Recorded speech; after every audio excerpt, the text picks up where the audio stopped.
meus amores! Vocês estão bem? Eu espero sinceramente que sim. Hoje falarei com vocês sobre tipos de coesão e especificamente sobre a coesão referencial. Sim, porque nós temos outros tipos, não é? Mas na aula de hoje falarei com vocês sobre coesão referencial, que também pode ser chamada de coesão lexical ou coesão remissiva. Calma, vocês logo entenderão todos esses termos que eu acabei de citar. Vamos ao conceito de coesão. Antes de fazermos o estudo de qualquer assunto, é muito importante compreendermos a sua definição. Então, o que é coesão? Coesão é a conexão dos elementos do texto de uma forma a criar harmonia entre eles. Se você já teve a oportunidade de ler um texto e logo em seguida compreender com clareza e harmonia tudo o que foi dito, é porque a pessoa que escreveu certamente usou os termos coesivos, os elementos de coesão para dar essa harmonia textual, tá certo? Trata basicamente das articulações gramaticais que existem entre as palavras, entre as frases e orações, cuidando para que haja uma boa sequência entre os parágrafos, entre as orações, os períodos e palavras. A disposição correta e a organização é feita por meio dos conectivos. Conectivos aqui, nós vamos utilizar as conjunções, os advérbios, os pronomes e os próprios verbos, não é? Para mantermos essa harmonia, essa ligação, essa conexão entre os períodos, as orações dentro de um texto. É como se vocês estivessem construindo, não é? Um prédio e ali vocês precisam ir ligando todos os departamentos, todas as estruturas desse prédio para que ele tenha solidez, firmeza. É isso que acontece dentro de um texto. Nós também precisamos ligar todos os parágrafos, as orações envolvidas dentro desse texto, para que as pessoas possam compreender. Essas expressões não podem ficar soltas dentro do texto e é por isso que nós usamos os conectivos, ok? Vamos então aprender agora sobre coesão referencial, que eu já disse que também pode ser chamada de lexical ou remissiva. Vamos aqui fazer uma analogia sobre essa questão do referencial. Se é referencial, é porque faz referência a um termo, a uma palavra, a uma expressão que foi dita. Vai usar um termo como referência para depois dar continuidade. Por isso, chamada de referencial. Chamada de lexical, porque o que é o léxico? O léxico é um conjunto de palavras de um idioma, no nosso caso, a língua portuguesa, não é? Esse conjunto de palavras que formam um vocabulário, e é por isso a insistência, não é, de que vocês façam outras leituras, porque é a leitura que enriquece esse vocabulário, amplia aí, né, a nossa quantidade de palavras dentro do nosso léxico, ok? E remissiva, porque ela nos remete, né? Faz alusão a um termo que também já foi utilizado dentro do texto. Vamos compreender melhor. Dentro da coesão referencial, nós temos alguns mecanismos que eu chamo também de ferramentas, não é? São as ferramentas que a coesão usa para trabalhar melhor. E aí nós temos a anáfora, a catáfora, os hiperônimos e os hipônimos. Vamos lá, uma por uma. A anáfora. A anáfora é uma figura de sintaxe que trabalha com a retomada de um termo, de uma palavra que já foi dita, né, anteriormente. Então, se eu digo assim, Clara é uma menina estudiosa. Ela costumava estudar muito, independente da quarentena. Olha só, Clara é o meu termo referencial. E eu substituí esse Clara retomando essa palavra com o pronome ela. Para não repetir, eu fiz a retomada desse texto usando Clara como referência, ok? Essa é a anáfora. A catáfora é o oposto, né? Se eu antecipo o que eu irei dizer, eu estou usando uma figura de linguagem chamada catáfora. Gosto muito de escrever todo tipo de texto, contos, crônicas, fábulas, Todos eles me fazem muito bem. Então, olha só, eu antecipei quais eram os tipos de textos que eu, como pessoa, gosto de escrever. Aqui eu tenho a catáfora. Os hiperônimos. Os hiperônimos estão dentro da área da semântica, não é? Que são os sentidos, os significados das palavras. Por isso, de novo, a leitura é muito importante. Inclusive, buscar aí, né, conhecer o significado de palavras que vocês desconhecem.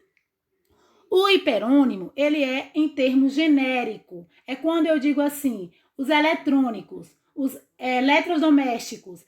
Essas palavras são termos genéricos que dentro desses termos existem outras palavras menores, que são os hipônimos. E aqui eu quero chamar a atenção para os prefixos, né? Hiper, né? Maior, mais amplo.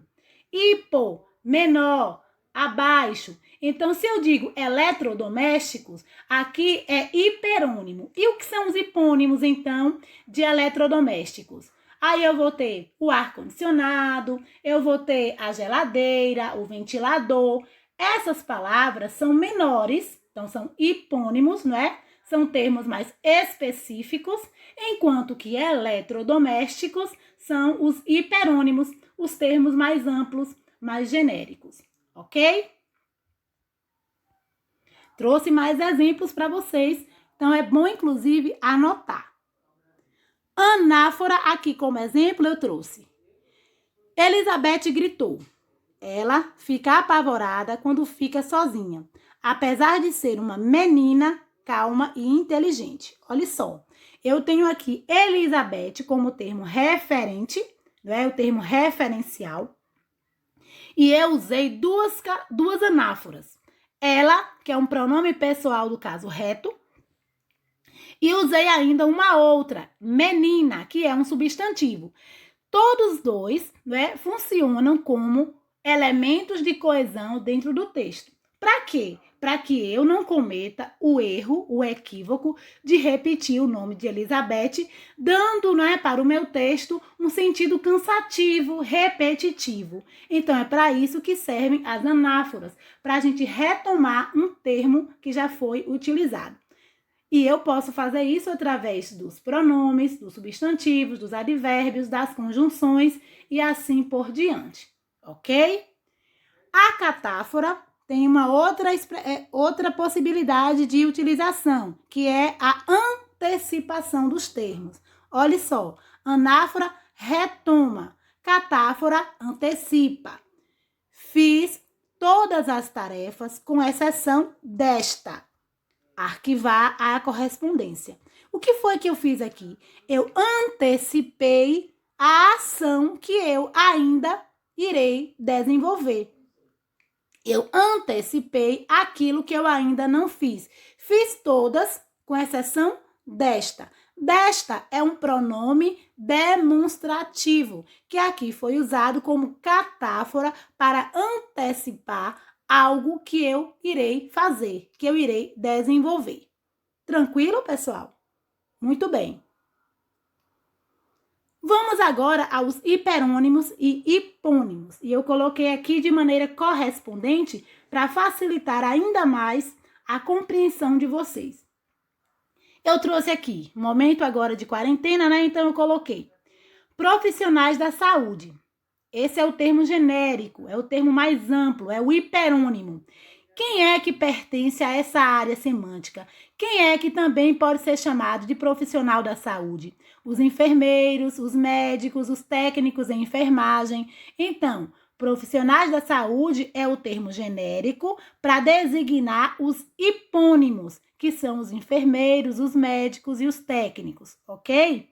Se eu usar dentro de um texto, de uma redação dissertativa, a palavra aves, que é o hiperônimo, né, o termo mais amplo, eu posso lá no outro parágrafo usar os seus hipônimos, como o corvo, o sabiá, a arara, o tucano e assim por diante. Então, o nome dessas aves especificamente são os hipônimos, que pertencem ao hiperônimo aves. Aí eu trouxe agora as flores como hiperônimo. Flores têm uma diversidade, não é? E aí eu trouxe aqui o cravo, a rosa e a orquídea como seus hipônimos. Se eu construo um texto, por exemplo, sobre a questão ambiental e eu uso o termo flores, eu já sei que depois eu posso retomar esse termo usando os nomes específicos de algumas flores existentes, ok?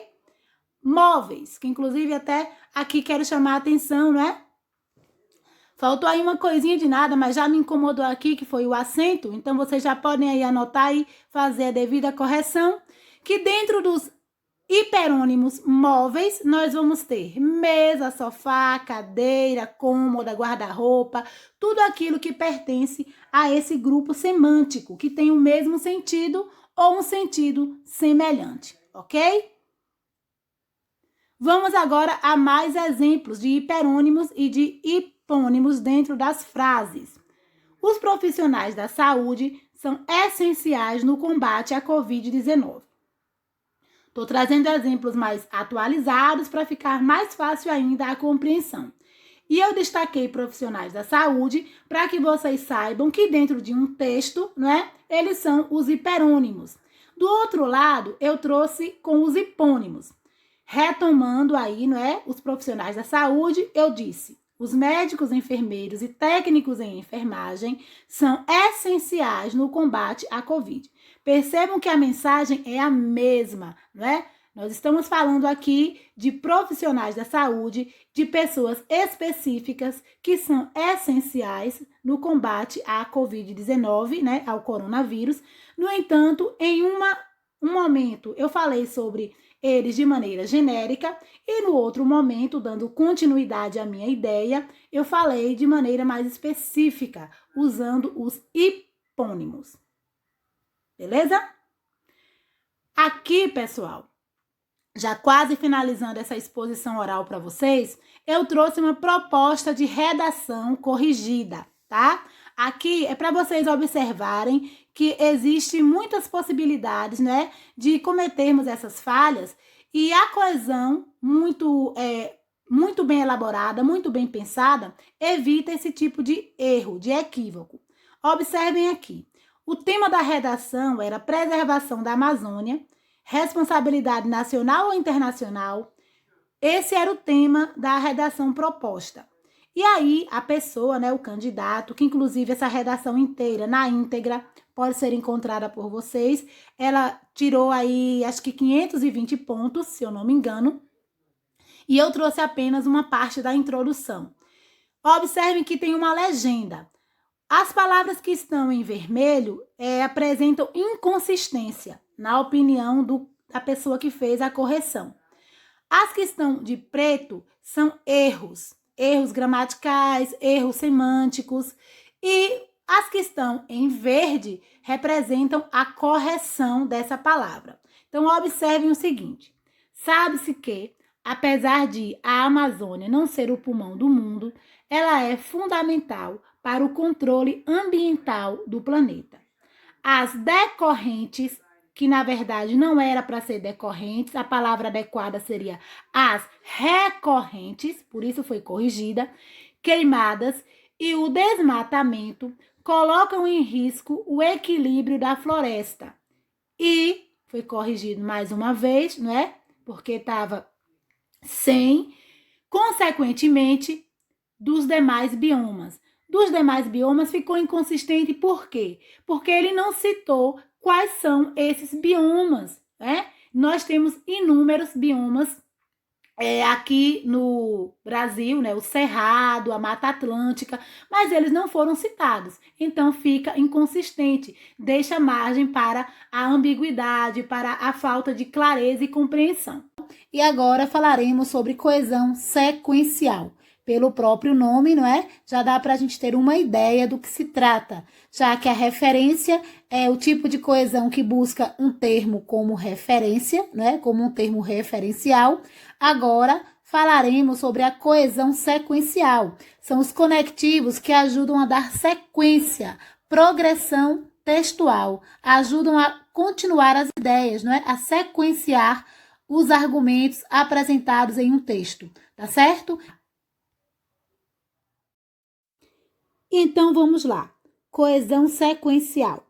Eu falei, né, que é importante, antes de qualquer estudo, sabermos o conceito, ou seja, a definição, o que é aquele conteúdo.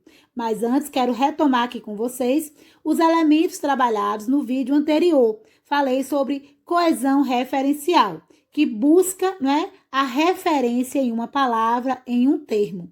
Essa referência pode vir por meio de uma anáfora, que é quando a gente retoma uma palavra que já foi utilizada dentro do texto, né? A gente pode fazer isso por meio de um pronome, pode fazer isso por meio de um substantivo equivalente.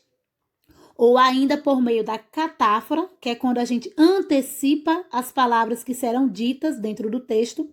Os hiperônimos, que são os termos usados em sentidos genéricos, não é? Mais amplo, e os hipônimos, que são as palavras correspondentes aos hiperônimos e que são mais específicos, não é? Como móveis, que são hiperônimos, e cadeira, que é o hipônimo. Isso está dentro da área semântica, né? Do sentido das palavras, dos seus significados. Tendo dúvidas, basta retornar a esse conteúdo e assistir mais uma vez, ok? Agora, nós falaremos sobre coesão sequencial. A coesão sequencial é um recurso que colabora com a evolução textual, apontando a passagem do tempo. Dentro da construção de um texto, nós sabemos que é importante dar continuidade, né? Dar sequência. E algumas palavras ajudarão com certeza a progredir, a evoluir textualmente.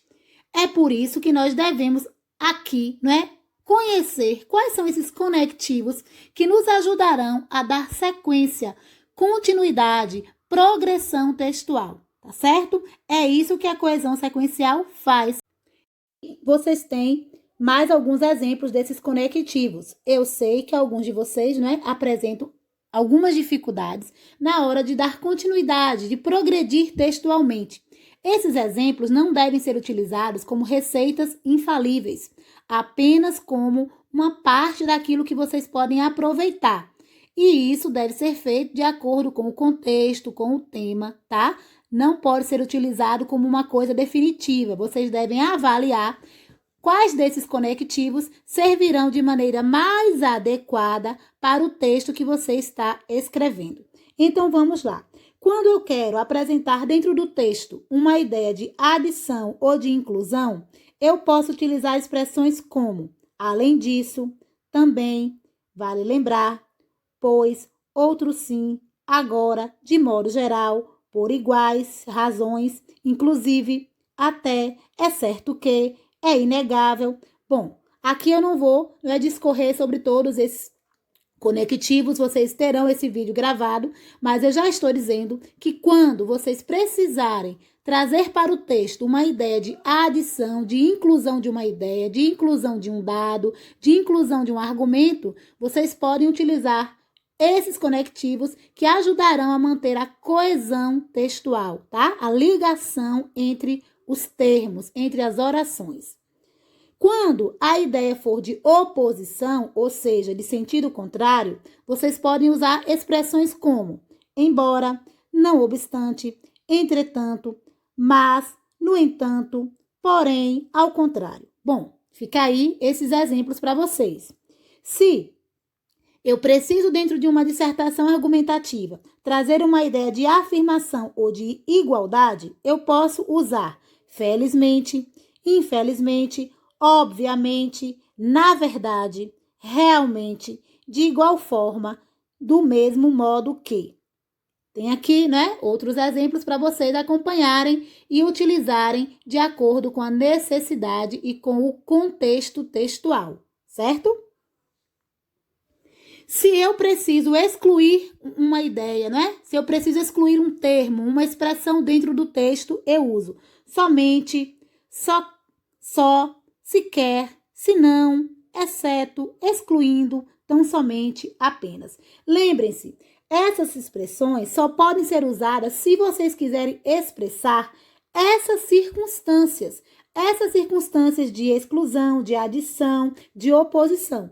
Cuidado para não usar essas expressões de maneira incoerente. Como assim? Em outro vídeo falarei melhor sobre incoerência, mas aqui vai um exemplo. Se eu digo, por exemplo, que a educação brasileira atualmente é um problema, eu estou excluindo o fato de que ela era um problema anteriormente, porque tudo que é atual acontece agora.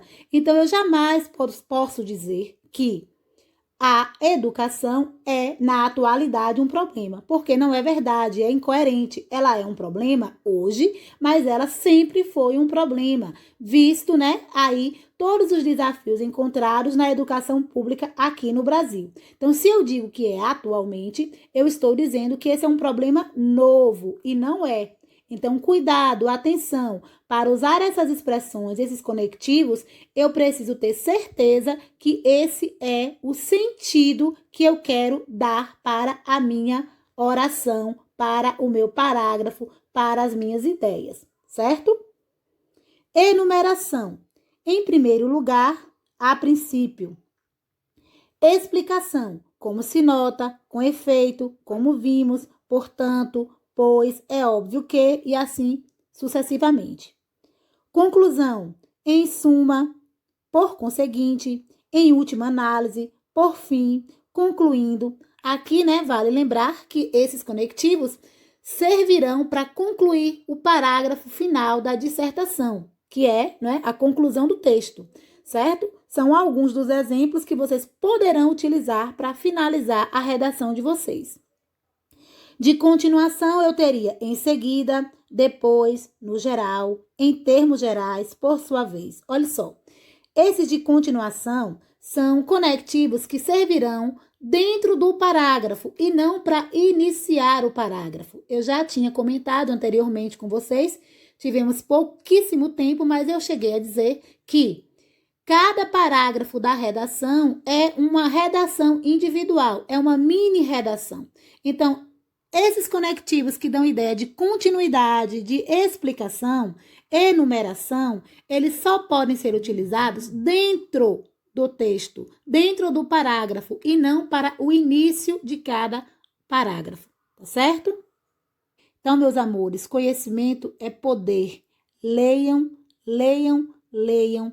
Sejam livres de pensamento, de alma, de sentimentos negativos e dominem o mundo. Beijo para vocês.